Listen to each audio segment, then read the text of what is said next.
Hello everyone, welcome back to my channel Bong Trails. প্রবাসে দুর্গাপুজোর আরেকটি এপিসোড নিয়ে চলে এলাম।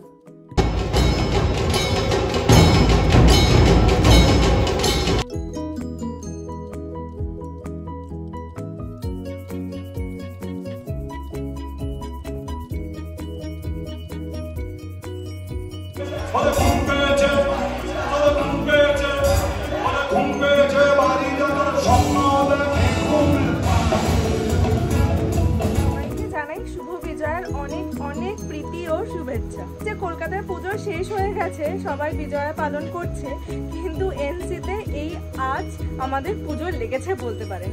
এই সপ্তাহে আমাদের পুজো হচ্ছে শুক্র, শনি আর রবিবার। আমরা আজ রবিবারে নবমী আর দশমীর পুজো কাটাতে যাচ্ছি একটা বেঙ্গলি অ্যাসোসিয়েশনে। যাচ্ছি আজ মাকে বরণ করতে আর সিঁদুর খেলতে। এই যে এখানে অলরেডি বুম্বাও রেডি হয়ে একদম দাঁড়িয়ে আছে। আমরা সবাই আজকে যাচ্ছি মাকে বরণ করতে। ব্লগটা পুরোটাই শেয়ার করব আপনাদের সাথে। যদি ব্লগটা ভালো লেগে থাকে তাহলে প্লিজ একটা ছোট্ট লাইক দিয়ে দেবেন, আর চাইলে আমার চ্যানেল বং ট্রেলসটাকেও আপনারা সাবস্ক্রাইব করতেই পারেন। আজ কিন্তু বেশ অনেকটা দেরি হয়ে গেছে, প্রায় 11:30 মতন বেজেই গেছে, আর আমরা সবে মাত্র রওনা দিচ্ছি। আপনারা যদি আমার আগের ব্লগটা দেখে থাকেন তাহলে নিশ্চয়ই জানবেন যে আগের সপ্তাহে ষষ্ঠীর দিন আমরা গেছিলাম বেদান্তর দ্বারা আয়োজন করা দুর্গাপুজোতে, আর এই সপ্তাহে আমরা চলে এসেছি কিউব্যাকের দ্বারা আয়োজন করা দুর্গাপুজোতে। সেখানে আমরা দেখব নবমী আর দশমীর পুজো। শুধু যে পুজো দেখব তা নয়, আমরা কিন্তু এখানে সিঁদুর খেলবো, ঢাকের তালে নাচ করব, আর তার সাথে সাথে শিলাজিতের কনসার্টটাও দেখব।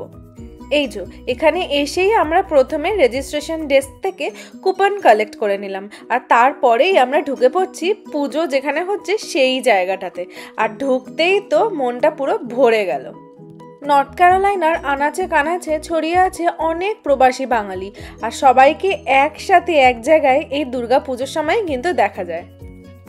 ওই যে বললাম না আজকে বেশ অনেকটা দেরি হয়ে গেছে আসতে, তাই শুরুতেই এসে দেখলাম যে নবমীর অঞ্জলি চলছে। যাই হোক, আমরা জোরহাত করে দাঁড়িয়ে পড়েছিলাম ঠাকুরের সামনে। আমরা অঞ্জলিটা দেওয়ার পরে চলে এসেছিলাম এখানে প্রসাদ নিয়ে নেব। সেই জন্য আমেরিকায় থেকে যে ঠাকুরের প্রসাদ পাবো সেইটা সত্যিই একটা বড় ব্যাপার আমাদের কাছে। প্রসাদটা নিয়ে চলে এসেছিলাম সবাই মিলে একসাথে বসে একটু আড্ডা, হাসি ঠাট্টা, মজা করতে করতে প্রসাদটা উপভোগ করবে বলে। আসলে অন্যান্য দিন তো আমাদের প্রায় কাজের চাপে দেখাই হয় না, সেরকম আড্ডা দেওয়ার মতন সুযোগ আমরা পাই না। তো যখন পুজোর সময় এরকম সুযোগ পেয়েছি, সেটা কি আর হাতছাড়া করা যায়? ভাত খাওয়ার পর আমরা চলে এসেছিলাম প্রতিমার কাছে, সবাই এক একটা ছবি তুলে নেব বলে। আর দেখুন ঠাকুরটা কত সুন্দর হয়েছে দেখতে, ঠিক যেরকম আমাদের পাড়ার প্রতিমাগুলো হয়ে থাকে সেই রকমই। আমরা কিন্তু একে একে সবাই ঠাকুরের সাথে একটা না একটা ছবি তুলে নেওয়ার জন্য দাঁড়িয়েই পড়ছিলাম হাতে ক্যামেরা নিয়ে, কারণ আজকের দিনটা চলে গেলে সেই আবার 1 বছরের অপেক্ষা, তারপর দেখা যাবে আবার মাকে।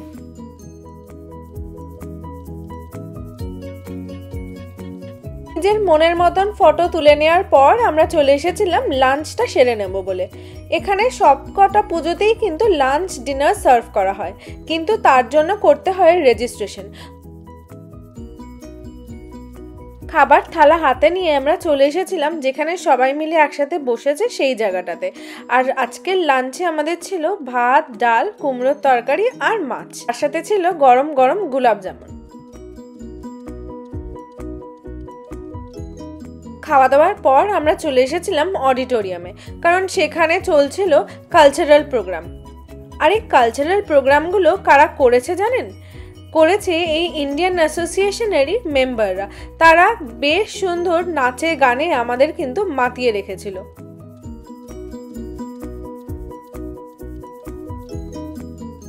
দুর্গাপুজো বলে কথা আর খাওয়া দাওয়া হবে না তাই কি হয় নাকি? তাই এখানে ছিল নানান রকমের ফুড স্টল। শুধু ফুড স্টল বললে ভুল হবে, এখানে কিন্তু বিভিন্ন রকমের জুয়েলারি, শাড়ি, জামা কাপড়েরও স্টল বসেছিল। যেহেতু এগুলো এখানে পাওয়া একটু মুশকিল, তাই এগুলো কিন্তু লোকে দেখলে বেশ ভালোই কেনাকাটি করে। বেশ কষ্ট করে সেই জুয়েলারির দোকান থেকে নিজেকে সরিয়ে এনে এখানে দেখছি শুরু হচ্ছে বাজনার মহড়া।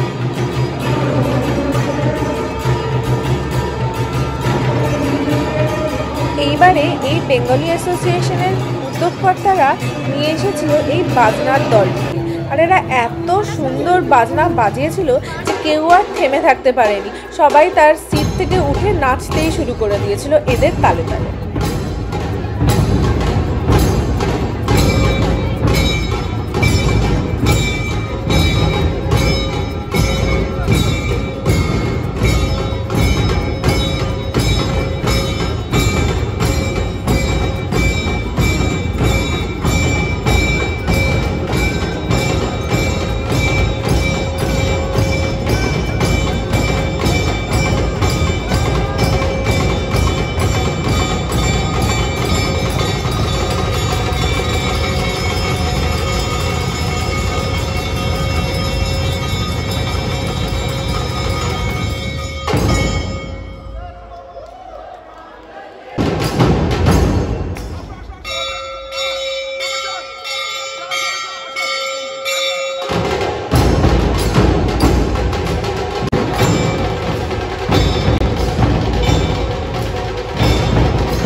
কলকাতায় থাকলে হয়তো বিভিন্ন প্যান্ডেলে ঘুরে ঘুরে বিভিন্ন রকমের প্রতিমা দর্শন করে করে হয়তো পুজোটা কেটে যেত, কিন্তু এখানে যেহেতু সেই সব আয়োজন নেই, সেই সব সুবিধা নেই, এত বিভিন্ন রকমের প্যান্ডেল এখানে হয় না, তাই এইটুকু আনন্দই আমাদের কাছে অনেক একটা বিশাল পাওনা।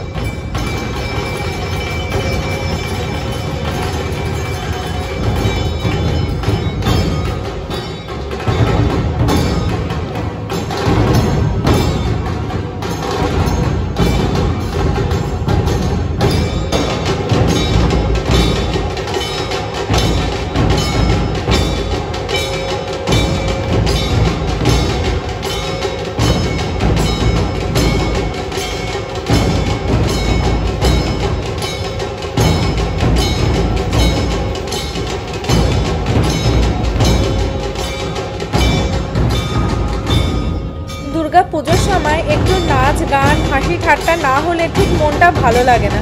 সারা বছর তো অফিস কাছারি করে একদম নাজেহাল অবস্থা, এই কটা দিন আমরা অপেক্ষা করে থাকি কবে একটু সবার সাথে দেখা হবে আর একটু হাসি ঠাট্টা হুল্লোড় এই সবে দিনটা কাটবে।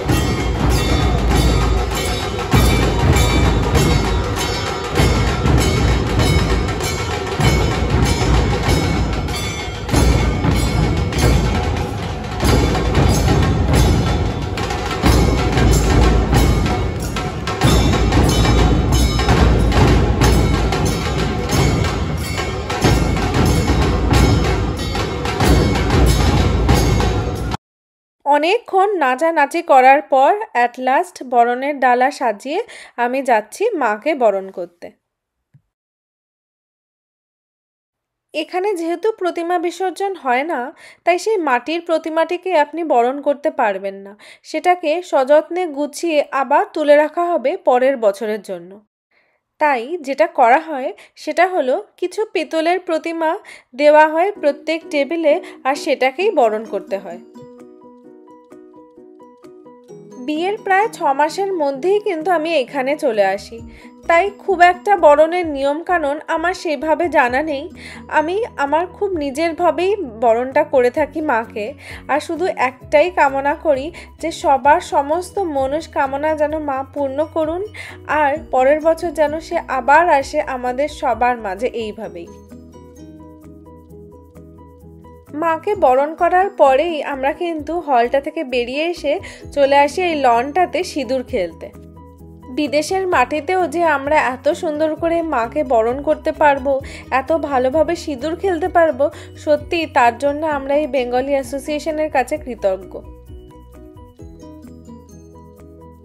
এনারা এত খাটাখাটনি করে সত্যি এত বড় একটা উৎসব দুর্গাপুজো, সেটাকে এই বিদেশের মাটিতে এত সুন্দর করে আয়োজন করেছেন যে কিছুটা হলেও আমাদের কলকাতার সেই দুঃখটা, না থাকার দুঃখটা আমরা কিছুটা হলেও এখানে ভুলতে পারি এই এত সুন্দর আয়োজন আর এত কিছু করার জন্যই।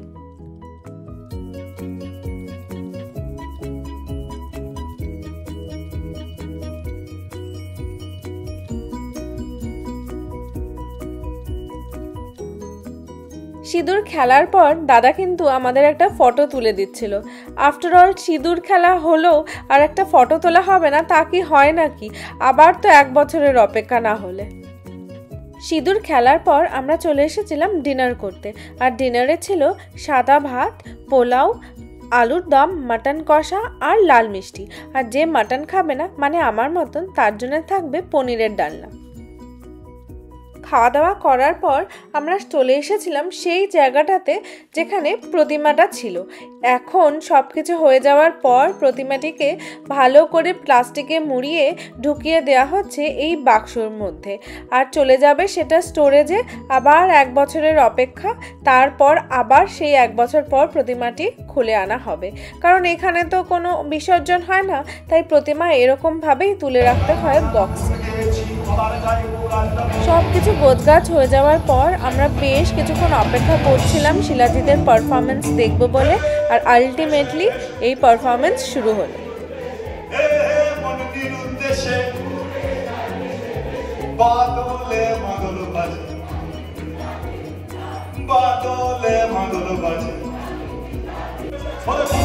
খুব সুন্দর সুন্দর গানে কিন্তু পুরো সন্ধ্যাটা আমাদের মেতে উঠেছিল, আর এইভাবেই কেটেছিল আমাদের লাস্ট দিন দুর্গাপুজোর। যদি আমার ব্লগটা ভালো লেগে থাকে তাহলে প্লিজ একটা ছোট্ট লাইক দিয়ে দেবেন, আর ভবিষ্যতে এরকম ছোট ছোট ব্লগ দেখার জন্য আপনারা চাইলে আমার চ্যানেল বং ট্রেলসটাকেও সাবস্ক্রাইব করতেই পারেন।